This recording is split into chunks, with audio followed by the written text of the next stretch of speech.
Off top, Dr. Martin Luther King Jr. warned us against the effects of capitalism against the poorest among us.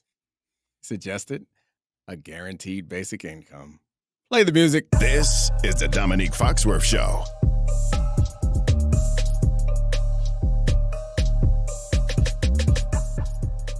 Welcome to the Domonique Foxworth Show presented by Allstate.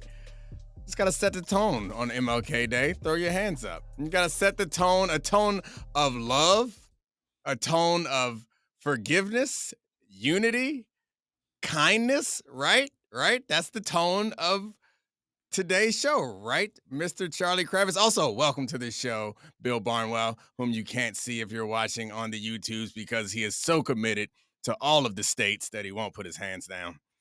Thank you. So I respect Allstate and the universal basic income. That's what we're here to talk about. Appreciate it. That's all we're here to talk about. Protecting the weakest among us, aka the Dallas Cowboys. All right, I just want to get out the way. So Charlie, do you think, man? You're so excited. If I'm knew so about excited. the group chat. Oh, Charlie is so happy. Just a hater at the core of his being.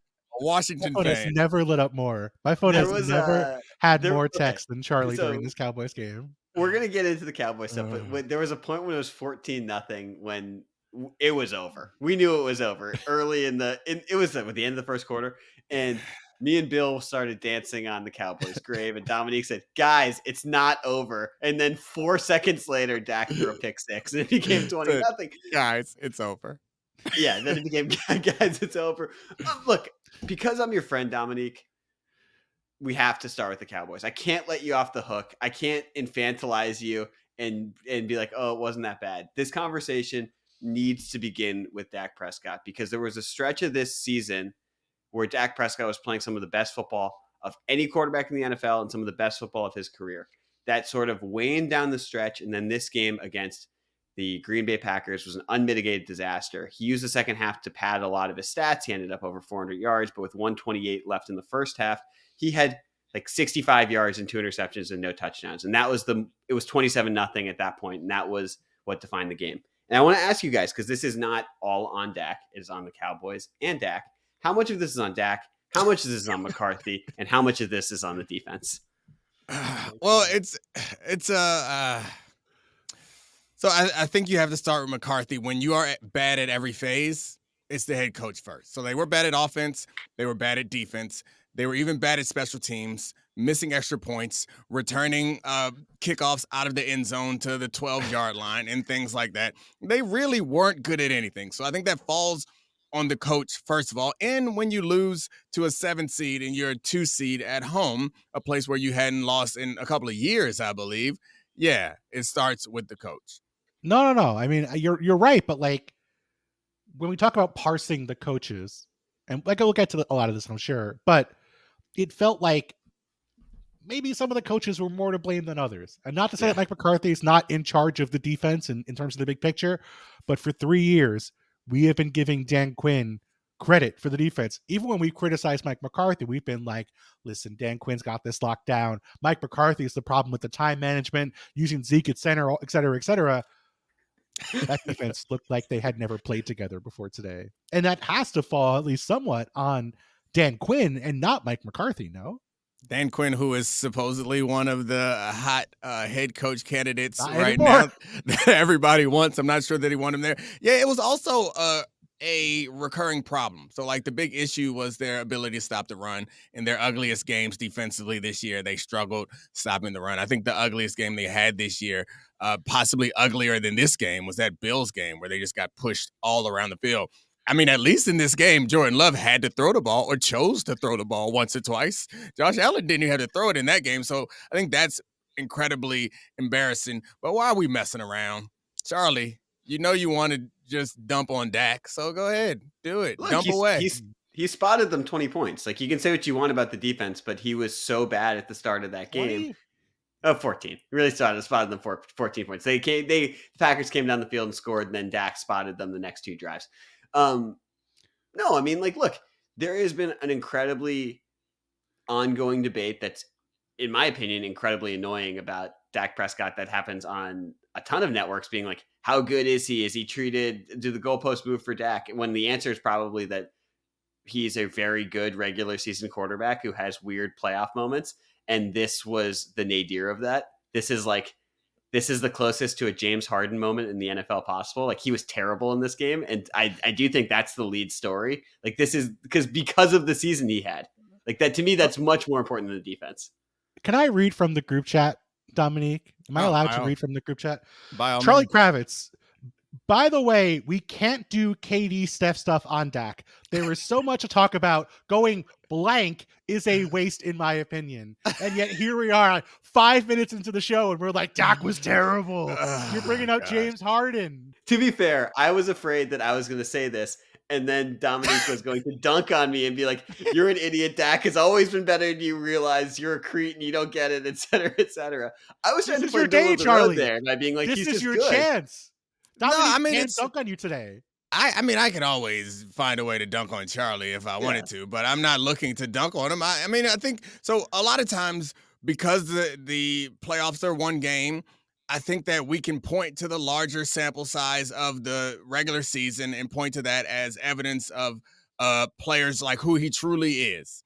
But Dak's had a lot of playoff games at this point, and you can look at all those playoff games. And because the game is such an interdependent game, there's always a reason for someone else or a reason for some other facet to have let the team down or let a player down. But eventually, I think the point that Charlie made was this is the top story. Whether it's the main reason or not, doesn't matter. This is the top story. And no matter, there's no number of analytics or tricky takes that you can make to change the way that Dak is going to be talked about and treated. And I think that's, at a certain point, there's a threshold. I don't know exactly what it is, but it's fair to not put him in the tier of quarterbacks that have made it to bigger games and won those bigger games. And I mean, this, to be completely honest about Dak's season this year, this has been the story of his season. Like, he's been incredible. I feel like if you think about some of these great quarterbacks, they don't have games over the course of great seasons as bad as he had this year. Most quarterbacks don't get close to having as many great games in their career that he had this season. So that's a credit to him, but he's always been this type of guy. It's kind of like Josh Allen, except Josh Allen will be great in a game and terrible in a game. Dak is different in that he saves all his crap for an individual game. And it just so happens that every now and then it's going to happen in the playoffs. And it's happened in the playoffs this year, and it happened in the playoffs last year, and it happened in the playoffs. I mean, I think this year and last year were probably stand out to me as the worst performances by him as an individual in the playoffs. I came into the show really excited because I picked the Cowboys to go to the Super Bowl in my column this week. And this was going to be my one opportunity to be around a Cowboys person who was a bigger supporter of Dak than me. And so I was going to get to mess with him a little bit. And now this is just sad. Like, I'm seeing Dominique like walk off the bandwagon, downtrodden and defeated, saying Dak's just an average quarterback who's never going to win in the playoffs. And we're all just like, we just spent 5 years arguing against this. You're one of them now. I don't think that he's just an average quarterback, and I do think he has the capability to have playoff success. But this is not any different than the way that I've always talked about Dak. You let Charlie convince you that all I do is make up lies about Dak. My history with Dak was I did not believe in him. Then I watched him in his rookie season dominating the playoffs, and then somehow I had to listen to people tell me that Carson Wentz was better than Dak. So I became a Dak supporter. Then when he's bad, I'm like, hey, guys, let's be honest about this situation. All quarterbacks sometimes are bad. But there's enough games in the playoffs where I'm like, all right, at some point we have to appreciate that he's a very good quarterback. He's not in that upper echelon of quarterback. Like, that's a fair, honest thing to say about Dak. I need you to admit something. He's no longer cousin Dak. He's Dak Cousins. That is harsh. That is awful. Is it? That's awful. He's a very good quarterback who's sometimes bad for insignificant moments. Can we talk about Tua just flying under the radar. Oh no, we'll get there. Monday morning. But everyone's gonna get there, but they're gonna get there like 40 minutes into each of their shows. So Dak's gonna get fired for 20 minutes first. I know how you got there, Bill. It's because you're going to write a column about how the Dolphins should sign Kirk Cousins to replace Tua in like 2 weeks. And Kirk Cousins was like, that was the connection point. Some of us may have already written that column and have it ready for tomorrow. I'm just looking at Dak's QBRs for the season. He has a 31, a 39, a 44, a 54 are his 4 lowest QBRs this season. He also has 97, 94, 92, and 86. Like, I don't imagine that many other quarterbacks have a spread that big in the course of a season. So we can have this conversation in a dumb way. I think the people on this show make me think we can have this conversation in a smart way. The Cowboys, I think Domonique thinks, I think Charlie thinks, are going to re-sign Dak Prescott to an extension this offseason. And the Cowboys have to pay CeeDee Lamb a lot of money this offseason, and they have to pay Micah Parsons a lot of money either this offseason or next offseason. They're going to get those deals done if they want to sign those guys. Do you think the Cowboys are better constructed with Dak Prescott making $58, $59, $60 million a year, or going on a ride on the quarterback carousel and using that money, or at least a significant portion of that money elsewhere? I mean, my position hasn't changed. Like, you got top of the league quarterback, you don't let him leave the building. And you can structure the contract, you can backload the contract and try to keep everybody and make another run and restructure at the end of it. It doesn't feel to me like the do or die choice that sometimes we make it out to be, where it's like, all right, if you pay this guy, then all these great players have to leave immediately. Look at the Eagles. Look at the Eagles, though. I don't agree with you on that. The Eagles are the perfect example of, yes, when you pay a quarterback, even if you structure it the right way, some dudes are heading out. And when some dudes head out, you may not be able to replace those guys. Yeah, fair point. But I'd still think that if you're going to talk about which of these players you need to keep or you need to move on from, the way that the modern NFL is constructed, the quarterback matters. So, like, and it's so hard to find one. And maybe there's maybe you have some formula that you stole from the Green Bay Packers to scout another quarterback, but I just don't know how you can argue that you're in a better position without that quarterback than anybody else. Those big names that you're mentioning, none of them are going to leave. Like, they can afford to sign all those guys. I mean, is there other guys may leave around those guys? Fair point. It's called life of the NFL. So will we argue that what's the position that we're trying to protect? That offensive line? No. The running back or the running game? No. The defensive tackles that stop the run? No. Like, it doesn't seem to me like there's much there worth protecting. Well, so I think the question is like, as currently constructed, do you think you have a legitimate shot to win the Super Bowl with Dak Prescott? Or do you think it's better to try and continue to roll the dice and find something cheaper? Because, like, I'm just like, I do not want to go through the full quarterback like rankings things. Dak was second in QBR this year. I thought for the majority of the season he was one of the best players in football, regardless of position. He was awesome, but at that really, really, really top tier of that type of money, you're looking at Mahomes, Lamar, Allen, and like Stroud's obviously cheaper, but Stroud. I'm sorry to cut you off, but Love. Yeah. But I think the question is, can you construct an argument that makes sense to move on from Dak Prescott? Because I think the obvious answer is to keep him. The reasonable answer is to keep him. It's hard for me to – I know, but it's hard for me to construct a reasonable argument given how difficult it is to find quarterbacks that are, like, respectable starters, let alone Pro Bowl level quarterbacks like Dak Prescott. I guess Pro Bowl level has changed, but old school Pro Bowl level quarterback like Dak Prescott, like MVP conversation type guy. Yeah, not like Tyler Huntley. So, like, I mean, what's the argument the other way? I don't know. Do either of you have an argument? Sure. If you think you're capped with him playing and you don't think you can win the Super Bowl with Dak Prescott making that amount of money, it's a question of, like, do you want to settle to be very good every year, or do you want to raise your risk profile where you could stink or hit gold and win it? Right, but what comes with that risk profile is the volatility. So it's just probability, I guess, and that's my point. It's like, if you are looking at this from as shrewd an eye as you can, you're trying to give yourself the best probability to win a championship.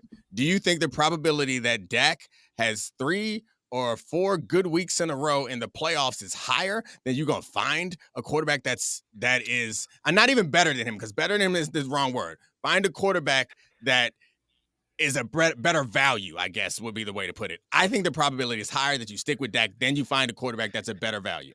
I don't think I think you have a better chance to win with finding something new. But it's also not Jaden Daniels, throw a name out there. If you could trade Dak and get the 3rd overall pick or the 5th overall pick and draft Jaden Daniels, it's not Jaden Daniels versus Dak Prescott. It's Jaden Daniels plus the $50 million you get to spend elsewhere on your roster, which maybe that makes your players running. Maybe you have a better running game, so you're not one-dimensional in the postseason. Maybe you have cornerbacks who don't slip and fall down, or linebackers who get lost in coverage on leak and let a guy run free for literally the widest open touchdown in the entire season in the National Football League in the postseason. Maybe you have the money to pay all your guys and build a deeper roster on that guy. I'm not saying that's right or wrong. I'm just saying I think you can make that argument. I get it. I understand. That's why I use the word value instead of like better or cheaper. I completely understand that. But what I think, if you could tell me that I'm going to get a average quarterback for cheap, then I would be I would think it's a reasonable conversation to have. Those are hard to find too, guys. That's the thing. Sure. Those are hard to find too. So what is more likely to happen is you are going to be cycling through trash quarterbacks.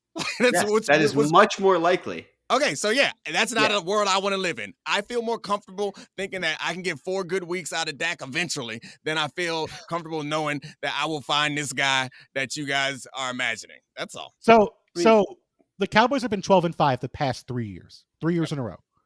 Great record. I think the vast majority of teams would sign up for that in a heartbeat before the season. Maybe the Chiefs are the only team who would not take 12 wins before the year. It has never felt like the Cowboys were close to winning a Super Bowl. Agreed. They have not come close to making it to an NFC championship game over that period. I think you've gotten exactly what you would want from Dak over the course of the. I think he's been better than the Cowboys could have expected when they signed him to this extension. But you're also, by the way, Domonique, the other point is now you're a year away from Dak hitting free agency, and he has a no trade clause and a no tag clause, which I know is, as a former Union is near and dear to your heart, a no tag clause. Dak can do whatever he wants in a year if he's sick of playing for the Cowboys. So do you at least think about preparing for a future without Dak Prescott, knowing you might not be able to sign him if he wants to go to free agency? Of course. I mean, I think you should think about preparing just about every possibility. However, I think it just comes down to, it's easy to talk about these scenarios when you're not in the chair, which none of us are in the chair to make that decision. That's why we're here. We get to talk about that because we're not in the chair. That's the best part of this job, is not having repercussions. But this conversation is not valuable if you don't at least try to pretend like there are some repercussions. Like, you can say any damn thing if there are no repercussions. My point is, I don't have whatever you guys got more fortitude than me, because I don't got it. I don't got the to be like, nah, I got a good quarterback. Let's go see what's out there. I don't got it. That's the point, Domonique, though. Mike McCarthy's gone 12-5 the past 3 years with Dak Prescott. And would you be surprised if he got fired tomorrow morning? No. So like the guts, it doesn't matter. Like, you got exactly what you wanted, and you're still probably going to get fired because. Oh no, but it's not Mike McCarthy's decision. To get fired? No. I mean, to sign or extend Dak Prescott, it's not up to him. We're talking about if we are Jerry Jones in this situation. Mike McCarthy, sign him, don't sign him, whatever. The big question that we're talking about is Dak Prescott, and I don't got the heart to move on from a good quarterback. Y'all are tougher men than me, I guess.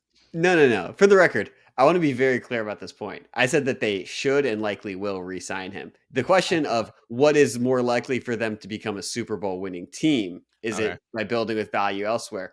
You're raising your risk profile. It's much more volatile, but I think you're close to capped to having a stacked roster that you've had with Dak a couple times in his career, and it hasn't gone right for a multitude of reasons, and the cap is going to become trickier when he gets paid more money.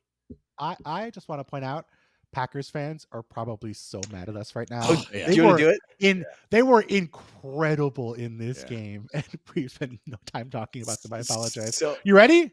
I'm so excited. I'm so excited, guys, because I too was really excited to talk about the Packers. We had to get this out of the way off the top.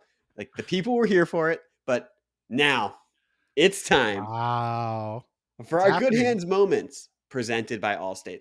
the Packers are in good hands with Jordan Love. Ooh. Cousin Jordan Love cooked a Cowboys defense that for a period this season we thought was one of the best units in the league. And the thing about Jordan Love that I find fascinating, this hasn't just been today.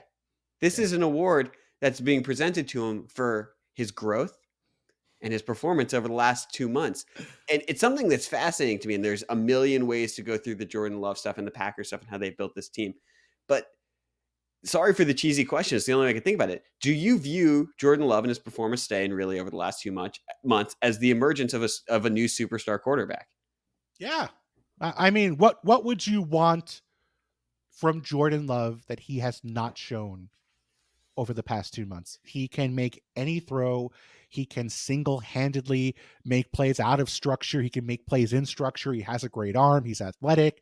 And he's doing it with, I believe, I'm going to look at the numbers when the season's over, but last time I checked, the youngest receiving core in at least the last 25 years, if not the youngest receiving core in the history of the National Football League. He hasn't had a great running game for most of the season because Aaron Jones has been hurt. The offensive line, his left tackle, has been hurt for the majority of the season.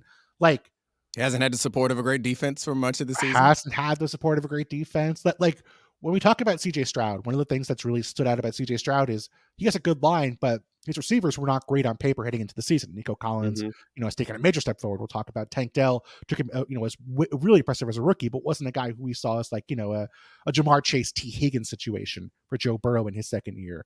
Like, he's done this without Christian Watson, his nominal top wideout for most of the season. Yeah. Like all the things we would look for to kind of poke holes in a young quarterback and say, well, he can't do this or he can't do that. You can't poke those holes in Jordan Love. He is thriving, and he's the guy who's driving the offense. To me, I think he looks like a top 8 quarterback to me. And he bounced back from a slow start to his career. Like, not only did he not play for the early years of his career, but he had a slow start to this season, his first year as a starter. It was kind of ugly, where I was feeling kind of nervous about assuming that he was going to be as good as I think we all thought he was. But then he turned the corner, and he's been great. But all those things that we said that he didn't have for much of the season, he had all that stuff in this game. They had a running attack. They had an awesome defense. They had well-designed plays, play action with people wide open. But still, to your point, a couple of plays early on were him buying time, like flushing to the right, buying time in order to find, was it Dobbs a couple of times, I think, deep in the middle of the field. Yeah, and like you mentioned, the O-line was touchdown pass laser to Dobbs where he faded right and threw it back, and it's like, how did you even see that window? I mean, that was the against the zero blitz. So that was kind of the pivotal point of the game, was the interception by Jair Alexander, which is a great play by him. I'm glad didn't get called a penalty because they were trying to call that a penalty. But then they responded by a hard count to get them to show that they were in zero. And then the design of that play, they motioned the receiver inside. So zero blitz, your responsibility is to make sure no one beats you inside. And that's the first responsibility because there's no help in there. They motion a guy inside, which then puts Gilmore in outside leverage and then run a post. And Jordan Love throws it off his back foot with a man jumping at him. Perfect pass in the back of the end zone. It was like the play of the day to me, the most impressive play that we saw. By the way, like 4 different guys are open on that play. Like, it was the right decision, right throw, no question. But like 3 guys and the check down were open on that play against Zero, which probably tells you what kind of day it was for the Cowboys. But he was impressive today. They were incredibly impressive. But I think Jordan Love, it was nice to see him have this moment where it was a flawless game. It felt like them. And again, the Cowboys didn't put a lot of pressure on him, so he didn't have to do any miraculous comebacks, but he did exactly what was expected, or probably a little more than was expected of him in his first playoff start. So can I ask you guys a question? Because, by the way, they didn't even get the ball to Jaden Reed, who had been his top receiver for a lot of the season. Like, he didn't even like a target for the first 3 quarters. But this wasn't a prep for question, so you guys legitimately might not have an answer. But what happened to Jordan Love? Because it seemed like the first 8 weeks of the season, up until Thanksgiving, he was sort of a write-off. And it was like, oh, he's talented. He's not accurate. He's not good. Like, they're going to move on from him. And then seemingly overnight, he became awesome. Is there anything that you've seen that can sort of explain this? Or is this an anomaly where his true self just took 8 weeks of football to come out? I think what happened was people stopped paying attention to the Packers for about 2 months, and then Yep. everyone watched that Thanksgiving, and they're like, "Oh, he's good. What happened? Things changed."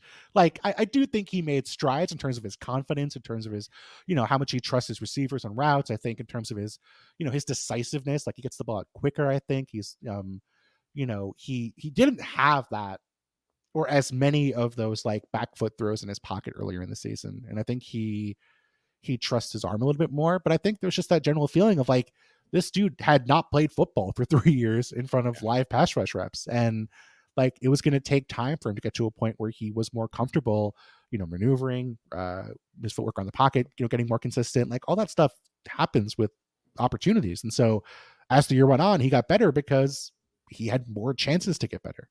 Yeah, I think that's an interesting point. The idea that he hadn't played in 3 years is something that we would have we would have lost our minds if it was a quarterback that we knew was good and then set out for an entire season. We might have been like, oh my gosh, how can you expect this guy to come back and be good? He hadn't played football, like real legitimate competitive football in a real game. He's never done it in NFL, but he hadn't done it in 3 years. So maybe that's part of it, because I do remember thinking that his accuracy was one of his superpowers. And early on, like Bill said, I was one of those people that was like, all right, it's a team that I don't got to check back in on. And then I had to like do my homework to catch up once the Thanksgiving game happened. I was like, oh, they're good now. Let's figure out what's going on with Jordan Love. And then you're like, oh my gosh, he's actually really good. And it might just been like, got to get warmed up, get comfortable with this. Yeah. Again. Yeah, I also want to point out, though, they did lose to the Giants and Tommy Cutlets 2 weeks after Thanksgiving. So I think, like, in our heads, we have this idea of, like, okay, he was bad, and then Thanksgiving he was great, and he's been great since. He wasn't great against the Giants, and the Giants are not a great defense, great football team. Like, he's been also almost lost to Bryce Young and the Panthers. Worth noting. Not ideal, but like doesn't matter now. You won the playoff game. No one remembers. No one besides losers like me remember what you did against the Giants in Week 14. So you're good, Jordan Love, and he's gonna get probably a lot of money this offseason, which hey, good for him.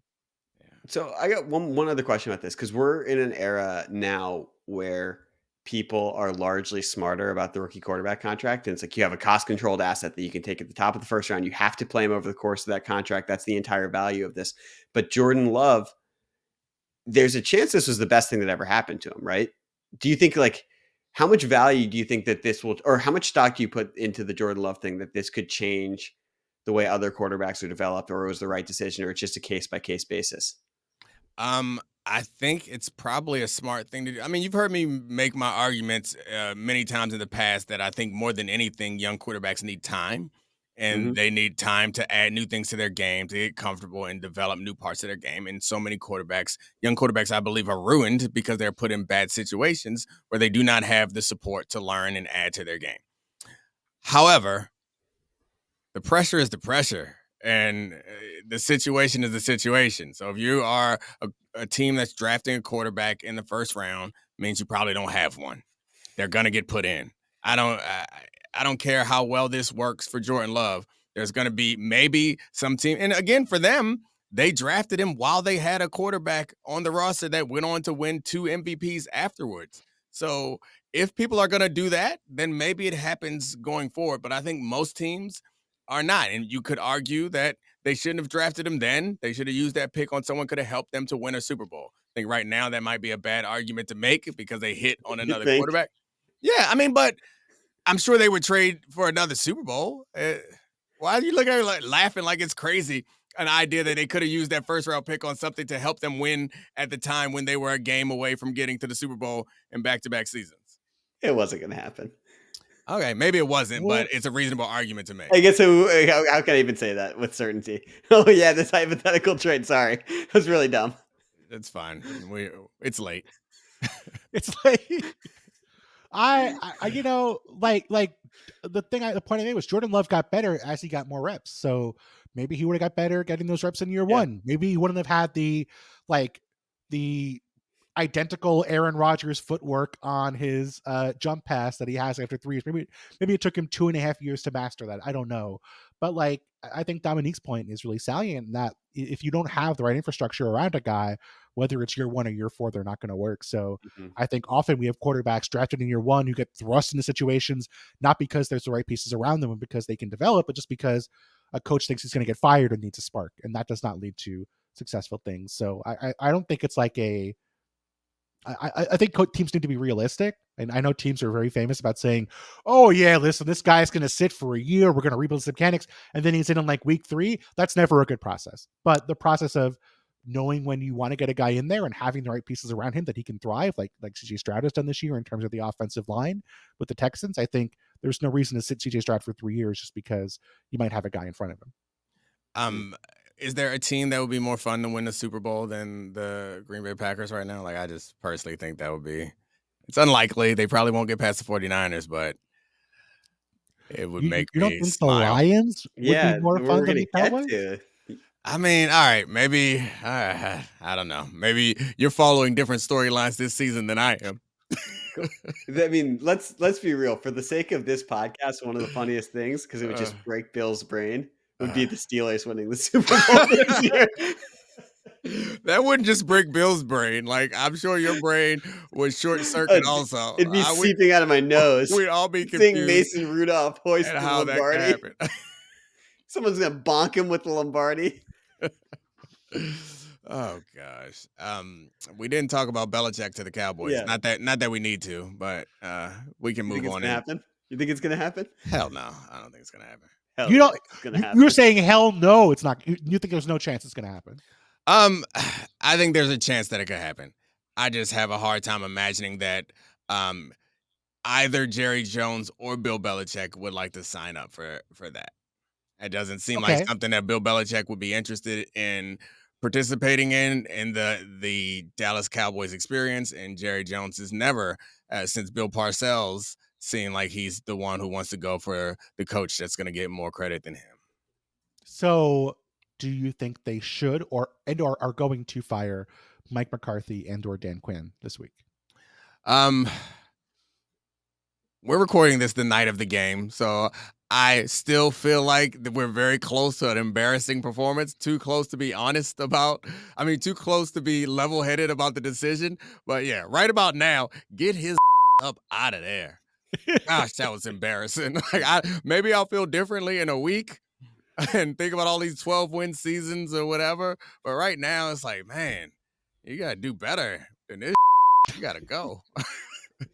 All right. Well, let's talk about this Lions team real quick. That it would be very fun if they continue to advance. So the NFC draw, this was a very tough game. It was an awesome game playing against the Rams. Stafford and Puka were out of their mind for periods of this. Goff did not. Literally, it felt like one way to put one of them was out of their minds. Literally. For 1 second, they ran him back out there after my man had the PlayStation hands after his head hit the turf. But anyway.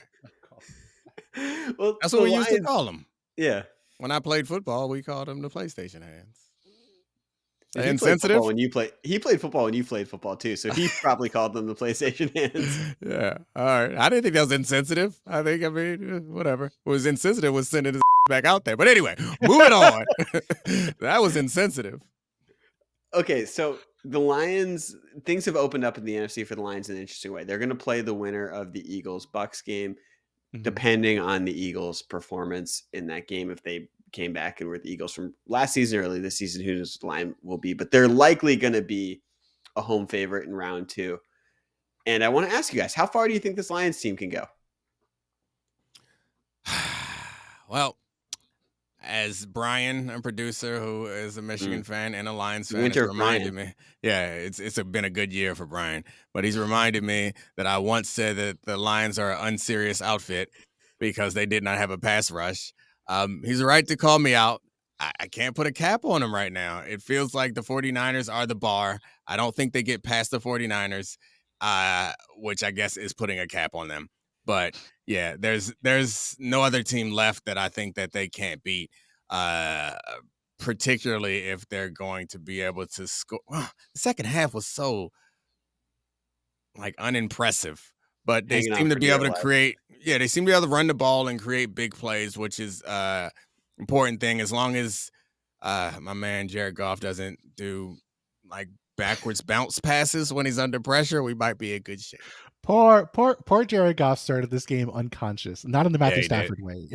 He was like Yeah. 15 of 15. Balling. He was just balling, and then he has one just terrible backwards pass. And we're all like, You're Jared, right. no, You're right. You're right. we believed in you. You're right. My fault. We can forgive him for that. But the second half, they stopped being able to move the ball and score points.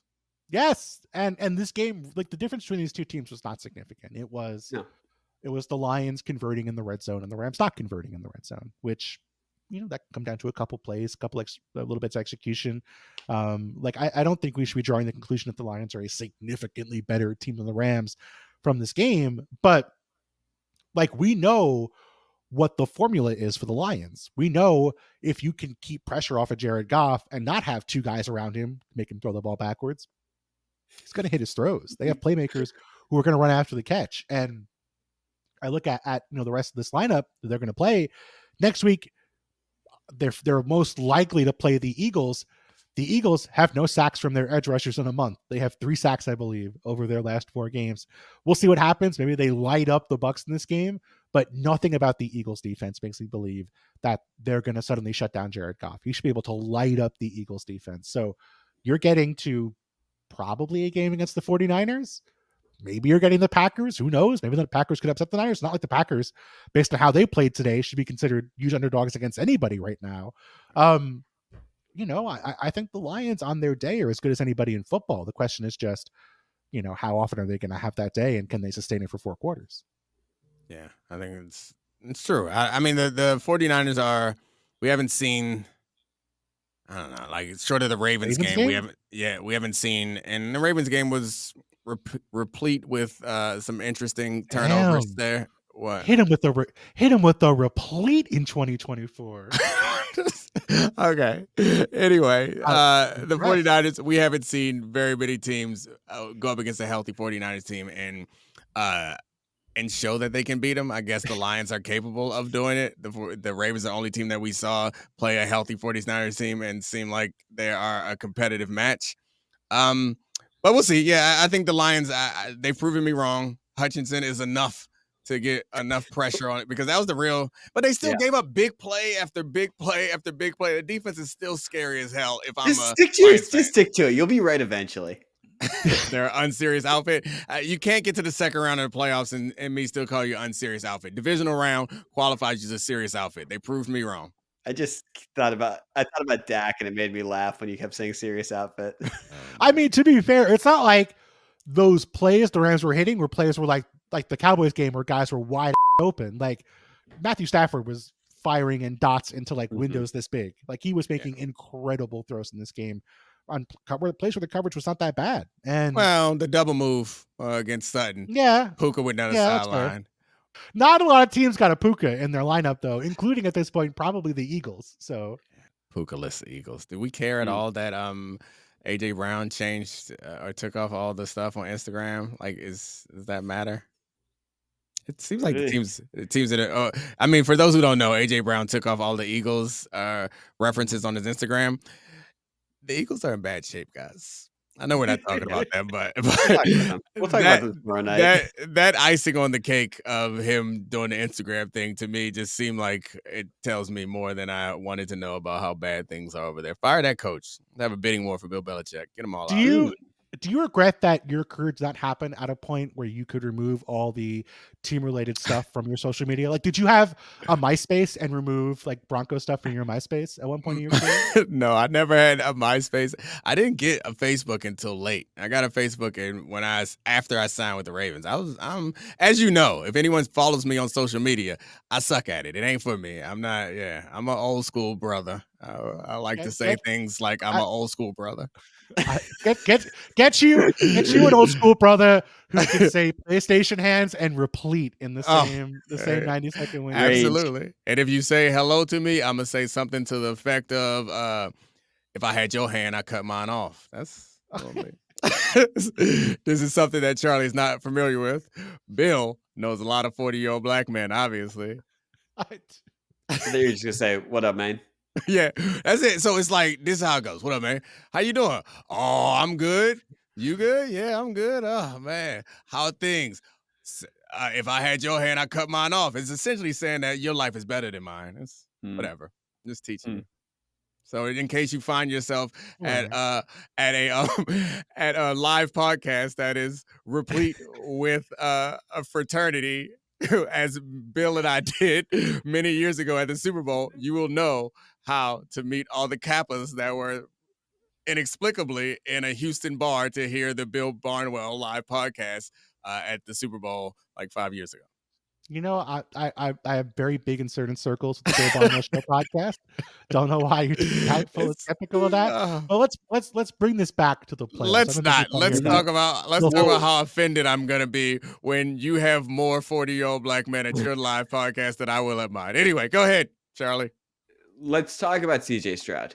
Because this is another, like, there's been so much this weekend. We got like a download of so much football, but CJ Stroud eviscerated the Browns defense in his first ever playoff game. This is a Browns defense, although they had been bad on the road for part of the season, were thought of as the best defense in football. This doesn't really happen with rookie quarterbacks, and the way and the control of the game, this is spectacular. This is like really, I actually can't remember seeing a rookie quarterback play this well this long into a season. I know Russell Wilson won a playoff game as a rookie.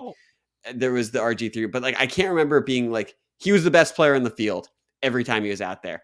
Where do you think in the quarterbacks remaining in the playoffs, where does CJ Stroud fit into that picture? Is he near the top, middle, but like how highly do you rate him with who's left? I mean, given what he's done this season and what he did in that game against, so like going into that game, we talked about how this defense was the perfect defense to give him trouble, and they did not. So it's hard to put him beneath anyone else. Even if you think that Jordan Love had a better overall game, the Texans were asking more of CJ Stroud than they were of Jordan Love. I'm not sure that there was anybody from this weekend that more was asked of and delivered than CJ Stroud. So if we're going off this weekend, well, next to Bill Barnwell, of course, but if we're going off this weekend alone, and we're not talking about the next round of guys, then it's CJ Stroud. Well, I'm talking about all guys who are left. Yeah, I was trying to avoid that because I don't feel like this. You don't want to talk about the fact that they have Bill, do you know this? Have you heard about this? That CJ Stroud and Lamar Jackson have the same amount of playoff career touchdown passes, and they're playing next week. Have you heard about this? You said, do you know about this? Have you seen this? Have you read about it? Have you heard about it? Do you have like a Leno monologue prepared for this show, Charlie? He does. I will not on Martin Luther King Day allow you to pit CJ Stroud against the Lamar hype up Jackson. CJ Stroud. I will not be forced to choose. I've seen the mountaintop. I've been there. I may not get there with you, but CJ Stroud sure as hell will. Yeah, they're tied. How you like that? They're tied, but isn't that something though? Oh no, they're not tied. They're not tied. Win MVP? They're not tied. I take it back. I will not compare them. They're both really good. How about that? They exist in different universes. They are on different planes, thriving separately. Yeah. Go ahead, Bill. The scary part about this game for CJ Stroud and the Browns is like it could have been even worse. Schultz had that drop on that perfect pass early in the game, and then like third and forever, he had Nico Collins for like a 60-yard touchdown and overthrew him. Like this could have been a perfect game. Like it could have been touchdown, with slightly better luck, and that was against the Browns team that not everybody. Some people pointed out that this was a bad matchup for the Browns in their playoff preview and the Fatal Flaws column there for ESPN.com, which you could go read if you are so inclined. But so smart. A defense that is very good. And I think we saw a great game plan from Bobby Slowick. We saw great receivers outside of that Schultz drop. We saw dynamic stuff after the catch. We saw the Browns get very sloppy. Honestly, played very similarly to the Cowboys, in that you seem to have your star players trying to make like special one-on-one plays and getting burnt because of it. And in the big picture, you had CJ Stroud, who looked totally calm, totally collected. Like this was his 25th playoff game, just hitting bomb after bomb without any regard for what the Browns trying to do on defense. And I think that, to me, like, he's played much better in a playoff game than Lamar has ever played. Dak Prescott had that one game against the Bucs, but he played better than any other Dak Prescott playoff game in Dak's career. Like, does that mean something? Like, I know it's a small sample. It doesn't mean he's going to be great for his entire career, but that means something, right? It means a tremendous amount. Yeah, I think it's hard to you can look at this and you try to look around to see who took pressure off him, who deserves more credit. I think Laramie Tunsil deserves a tremendous amount of credit to be able to neutralize Myles Garrett for much of that game.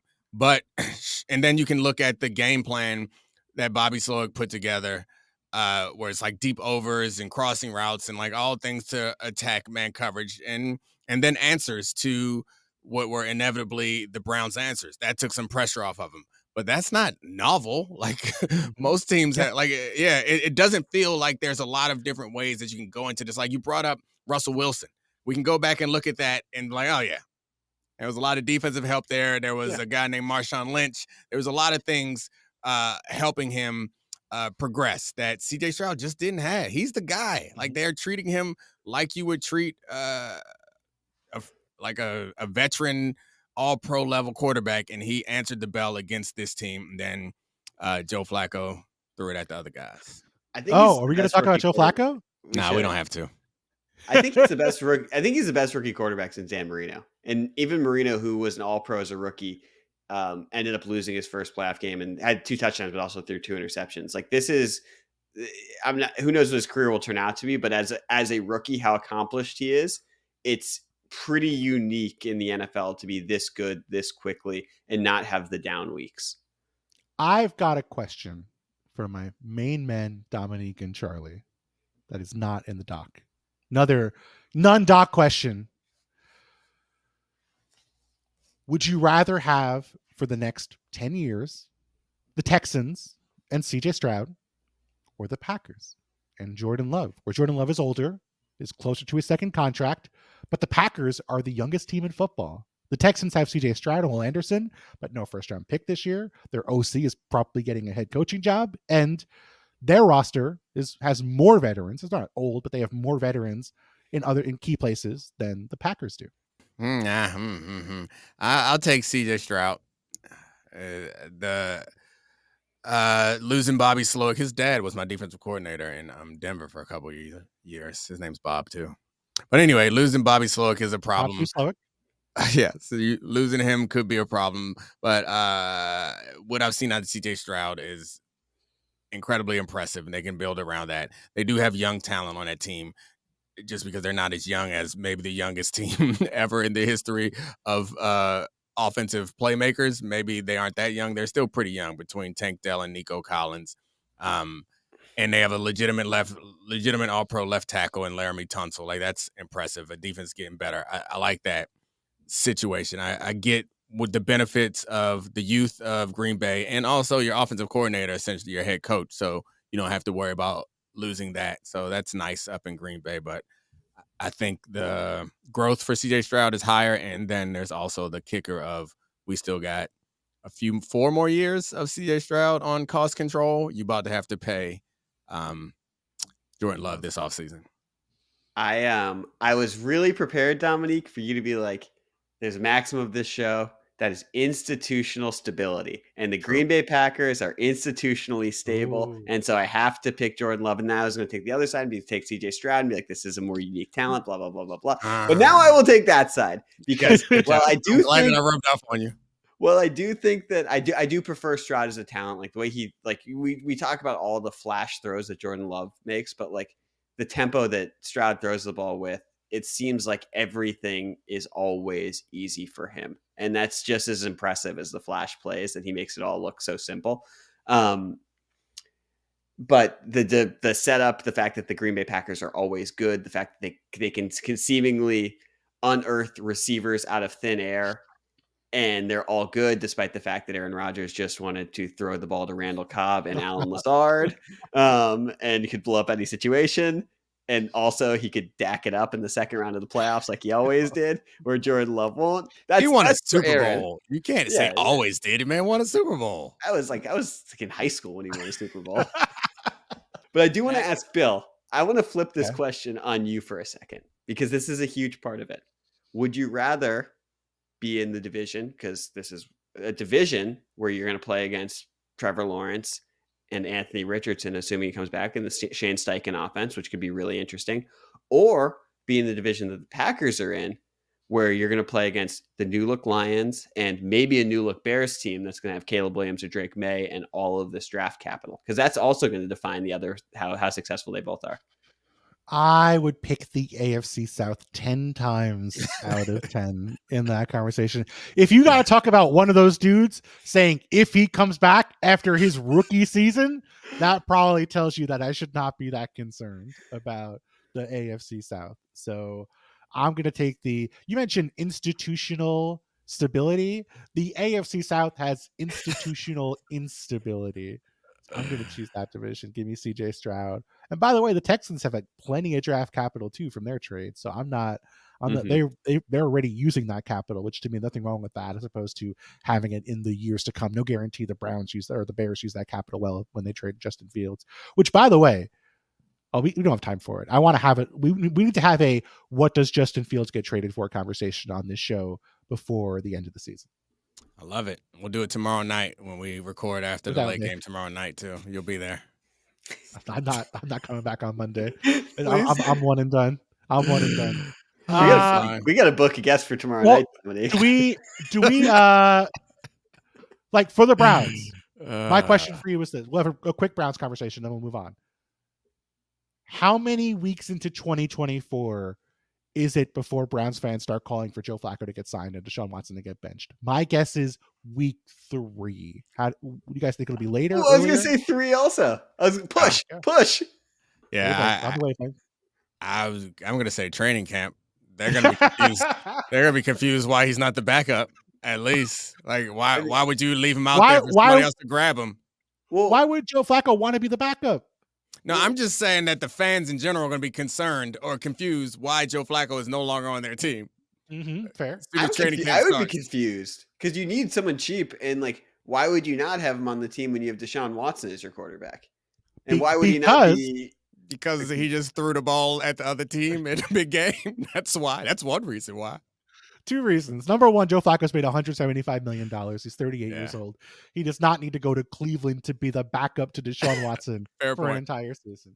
Fair point. Number 2, if you're Kevin Stefanski, you do not want the fans chanting for Joe Flacco to come in when you're still paying a quarterback $46 million a year for the next 3 years. You want to do whatever. They're going to be showing the Joe Flacco interceptions on a reel before a game. So fans are not like, bring back Joe. They're like, oh, Joe kind of sucked. That was actually not that good. They're going to do everything they can to get fans to forget about Joe Flacco and bring Deshaun Watson back because they're priced in. They have to have Deshaun Watson work.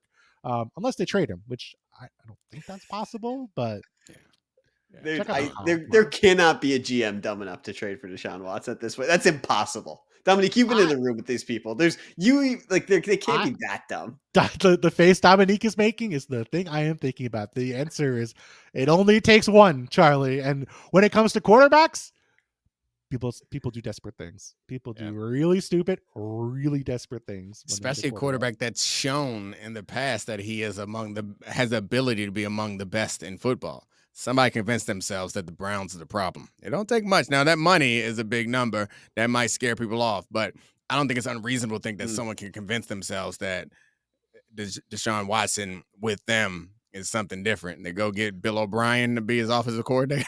Like, hey, $50 million, 30th in the league in QBR. Fans will probably hate him. Charlie, I just want to point out that we just came one concussion evaluation away from seeing Carson Wentz in a playoff game for the Los Angeles Rams.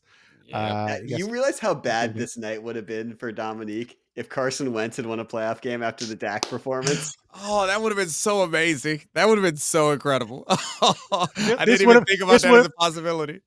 this would have actually become the Dan Orlovsky show. Oh, Dominique yeah, would we'd have had had to to host change. the Dan Orlovsky show. I'd have willingly changed the name of the show to the Dan Orlovsky Show without Dan Orlovsky. Would be the full title of the show. That would have been incredible. I would have rooted for that to happen just for the sheer comedy of it all. How is Stafford and Wentz a quarterback room and Dan Orlovsky doesn't work for the Rams? you don't know where he's at right now. He might be there. I'll say if he's not at the table and get up tomorrow morning, we'll know where he is. We have one more game though. Yeah, we have one more game. This game was largely boring because of the quality of play and the weather. It was the Chiefs sort of rolling a Dolphins team that just continues to not compete when they play against good teams. The weather was really bad. The banged up Dolphins didn't show up. And actually, I don't really think we learned much about the Chiefs, but we learned a lot, or we got a lot confirmed about the Dolphins, which is they're going to have to start paying people, particularly Tua, particularly some of their other draft picks. And their windows seem to be like now. Where do the Dolphins go from here? Do they even have a quarterback? I don't think the Dolphins are as bad as people are making them out to be. Like, they lost 3 games and the world has fallen. Like, they can't beat good teams. They Even though can't. They beat the Cowboys. They beat the Cowboys immediately before the streak. Why does that game not count as a win over a good team? They were 4-6. Did you just see the Cowboys play? They're not that good. was that they just won the NFC East. They won 3 weeks ago. They beat the Eagles in the NFC East. Woo! Just a parade of super teams over there. The things we're saying about the Dolphins that are like the underpinning arguments about like they're doomed with Tua, they're doomed with this structure, that they can't win against good teams, they can't win on the road. If you go back a year, that was not the case with almost an identical core of players. So I don't think that is a meaningful thing. To me, the weather impacted this game, but it was not the weather that concerned me. It was not having answers for what the Chiefs did on defense in this game. It felt like, to me, this was as much about Tua as it was about Mike McDaniel, where, like, if you're going to be that dude, and he's that dude in terms of an offensive play caller, in terms of, I don't think maybe he doesn't want this stuff, but he's regarded as an offensive genius. Like, they did not have answers for getting Tyreek Hill open. They did not have answers for, dealing with pressure. They did not have answers for dealing with the Chiefs slowing down the running game. They did not have answers for Tua not being able to throw many complete passes with much velocity to the outside, which maybe that's a problem for Tua. I think that's a fair conversation to have. But it felt like they had one deep throw in the first 3 quarters of this game and didn't get back to it until the fourth quarter. And it did not feel like, it felt like either Tua was not able to execute the answers or Mike McDaniel did not have answers for Tua to execute. And the Chiefs didn't really run away with it. They had opportunities. No. They had the two-way go. Like, that was the big fear when you have a McDaniels or Shanahan style team. It's like you don't want to get in a situation where you have to force this quarterback to operate in a pass-only situation. They were never there, but they couldn't run the ball. And not having answers in this game to the Chiefs' defense was a problem and slightly disappointing. But the fact that they seemingly kind of entered this game with a similar game plan to when they played the Chiefs the last time and did not develop any answers off of that. Like, it seems like their offense is predicated on the ability to have successful outside runs. That's their offense. When they do that well, everything else falls into place. Of course, Tyreek being a freak wide receiver helps too, but it seems like the foundation of their offense are those two things: Tyreek doing amazing things and them being able to have an outside running game. They didn't have it in that first game against the Chiefs, and so I expected them to come in here and say, all right, we know how you guys are going to stop that, so we have an answer. No, they start first play of the game. Let's go sweep. And it didn't work. Then they did it a bunch more times, and it never worked. And then they had no answers for it. It just seemed like they were not creative. Mm-hmm. It feels like as the year goes on, Mike McDaniel has fewer and fewer answers. Like, if you give him 6 months, He's going to have a killer game plan, some motions and some shifts you never thought of before. They're going to be great in September. To me, that's the bigger problem with this team right now. It's not the weather. It's not playing good teams. It's that it feels like their life meter goes down as the year goes on, and they can't put a quarter in to reset it by the end of the year. And, like maybe it was the injuries, like maybe the defense plays better if they're not down 5 starters, which I think we can all agree is fair to say. But like this game was depressing if you were a Dolphins fan. This felt like banging your head against the wall for quarters. Big weekend for Cam Newton, because I think he might have been right about these play. Well, we'll see about Purdy, because the He thing also just hyped up Bryce Young, so we got time. yeah. But I mean, he jumped into my head because I was thinking about when your coach doesn't have answers. Like sometimes a quarterback can create an answer for you, and it does not appear that Tua has that ability. I mean, he tried to run the ball, and I was nervous. I hope everyone else was nervous too when he thought he was going to run for a first down. What are you doing, man? Please stop, slide. And then trying to cut through the wind when his arm strength is a question mark. Like it didn't seem, it wasn't the best image to end the season on for those people who believe in Tua as the franchise there. Bill, I want to ask about, because we teased a little earlier that they could conceivably sign someone like Kirk Cousins. I watched Tua play, not grinding the all 22, but he's someone who, when I watched him in college, was a very different player when he had 2 functioning ankles and a hip that hadn't been traumatically injured, and he was much more aggressive. He was much more mobile. Now he seems really immobile. I think he ran for fewer than 10 first downs this year, and that probably became more immobile as he put on weight over the offseason to try and become more durable. But the concerning thing, we talked about this earlier in the show. We talked about Dak Prescott. What's the alternative?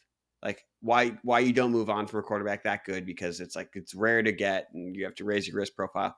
With Tua, I think this physical limitations are so severe that I don't think it's that risky to try and find a different quarterback. I know he's so accurate with protection, but I think that they could replace him in Mike McDaniel's offense really quickly. And I'm wondering what you think about, is that a crazy thing to say? Charlie, are you Chad Pennington? Shaming? Chad Pennington shaming him? Chad Pennington Tua Tagovailoa? Are you just like, this dude is too broke for us to pay him or keep him around? I mean, it depends. Are you going to get him on a Jared Goff contract? Or are you going to get him on a Dak Prescott contract? And I think his stats are going to dictate that he's going to try and get a contract that's big. Or what? Here's a question. Why not roll the dice and trade a 2nd and a 3rd round pick for Justin Fields? I knew you were going there with that. I don't. Justin Fields does not seem like the right quarterback for this offense. Maybe he is. Maybe I'm totally wrong. Like, I think fewer physical limitations. Fewer physical limitations, but like, you need a quarterback who is on time consistently and accurate, and that is Tua. That, for better or worse, Justin Fields is like long range bomber and incredible at that. But like, I don't know if he can be that guy who's like reliably 2-3 steps and balls out. You don't agree, Dominique? Well, I guess. Is this so? If we're gonna say that Mike McDaniel is an offensive guru, even though we also just undercut his guruiness, is this offense the fact that it's such a time today? Oh my gosh! Is the fact that it's a timing anticipation offense a product of Mike McDaniel realizing that it has to be that because their offensive line is not good and Tua's arm is weak, and also he had a concussion. Had a serious concussion so bad that we thought that he may never play again. So with a different quarterback, Mike McDaniel's offense might look entirely different and a lot better, or potentially not better, but more effective and consistent in a playoff scenario. Well, I remember in San Francisco, I talked myself into believing that Trey Lance was going to run a different style of Niners offense, and then Kyle Shanahan got 2 weeks of that, and he was like, "Get me the quickest white dude you can get," and that's what we're putting in this offense. Like, gosh, maybe Mike McDaniel won't be like that. Maybe he'll be like, mold my offense. Not that Kyle Shanahan's great, but like, he has an idea of what his offense is. It works really well. There's no reason to change it. Like, to me, I don't know that Mike McDaniel wants to change his offense like that. I think it could obviously be an incredible downfield passing attack with Justin Fields and Tyreek and Jalen Waddle. There's no question about that. But like, this offense is great when it's working. Like, we don't need to change the offensive structure. We just need better execution as the year goes along. And yeah, so I guess I get that's my you, concern. but I mean, I'm not even sure that I agree with this, but I think it's worth the conversation and it's worth the argument. Is the offense is still a little bit more fickle, I guess, because it's so reliant on the timing and the accuracy and the health of the receivers. It feels like it's a fickle offense, or I guess fragile is probably a better word. It feels delicate. Like any little thing, like if it's a little too windy or if Tua's a second too late, it feels like that's like the offense doesn't feel very strong or sturdy, and maybe it's potential that it could feel different with a different quarterback. Bill, Skylar Thompson was taken 15 picks ahead of Brock Purdy in the draft last year. I promise you, if that had been Brock Purdy and not Skylar Thompson, he would have been the starting quarterback in that game for the Dolphins. I promise you that. It's not just like you really believe that? I absolutely do. I do not think it's just that Kyle Shanahan needed a steward of the system in a certain way. Like, that's what Tua is. He's a steward of Mike McDaniel's system, and he's been capable of being accurate enough when there's time, but he is so limited. And I think deep down that you believe that this is like the offense would function so much better with someone with some sort of arm talent. And you got to pay him soon. He's up to $25 million next year, and then after that it's franchise tags. So like, I think they wanted to know this year if he was going to be their guy. And we're sitting here after a full season where he led the league in passing yards, when he had great numbers, played a full season, was healthy the entire year. Do you know? I don't feel like I know whether Tua is the guy. If I had to pick, I'd probably pick no, even if I'm more optimistic than Charlie is. But Danny Werfeling him. Werfeling. I don't know, Dominique. Do you feel like you know what you need to know about Tua, or would you run it back for another year on the 5th year option? Oh yeah, I'd definitely run it back for another year on the 5th year option. I mean, the question that Charlie posed that made me second guess it was Justin Fields. I'd bring Justin Fields in, but I mean, I'm the same guy at the beginning of this conversation that was scared to move on from a quarterback. I haven't changed over the course of this conversation. I'm not interested in the unknown. If you tell me that there's something known, yeah, it's a different quarterback. I agree, but like what I've gotten out of Tua is stable quarterback play. That even though it is kind of fragile, it's been stable and good, and it works. I'm not trying to go to nowhere to like. I'm not trying to move on and be like, I don't know. Now let's see what's out there. I just want to ask you a question. I don't know where the Dolphins pick this year. It's probably like 20-ish would be my guess, or like in the 20 range. Stephen Ross, Michigan obsessive. No, JJ McCarthy declared for the draft today. No, thank you. No, thank you. You couldn't see ownership just being like, that is who we're taking with this pick, and thank you, Tua, but we are good for 2024 and beyond. I absolutely could see ownership doing something like that. It would be foolish, but I could see them doing it. I just say no. I didn't say it was a good idea. I'm just saying, could you not see that happening? I could see it happening. Unfortunately, I hope not. We got to go to sleep. We got to shut this down before Charlie gets us into any more trouble that he's already got us into. All right. Thank you, Bill. You're the man. I'll see you tomorrow night. Can't wait to do this again after tomorrow's late game. Thank you, Charlie. Thank you, Bill. Thank you, Allstate. This has been the Domonique Foxworth Show presented by Allstate. Throw your hands up. Thank you to all our great producers, Serafina, Megan, Brian, Kevin, and Tez. We out. This is the Domonique Foxworth Show.